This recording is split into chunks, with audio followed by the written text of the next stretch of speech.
তুমি চলে যাওয়ার পর আমি 206 রাত না ঘুমিয়ে একটি ডায়েরি লিখেছি। ডায়েরি 17 পৃষ্ঠায় তোমার নাম উল্লেখ করা আছে। কতদিন আমি বসেছিলাম তোমার অপেক্ষায় বেখেয়াল স্টেশন রোডে। বসে বসে গায়ের কত ধুলোবালি মুছেছি, আর ভেবেছি কি আর হবে এইভাবে বেঁচে থেকে। বাসায় ফিরে এসে চিন্তা করলাম আর আয়না দেখবো না, যদি সুন্দর হয়ে যাই।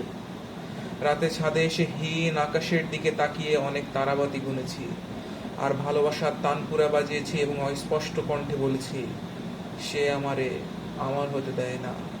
হলুদ ল্যাম্পপোস্টগুলো আমার খুব পরিচিত, কারণ এই ল্যাম্পপোস্টের নিচে বসেই আমি চিৎকার করে বলেছিলাম, কেমন আছো, কোথায়। পরে বুঝলাম ঠিক তো দিব্যি আছো।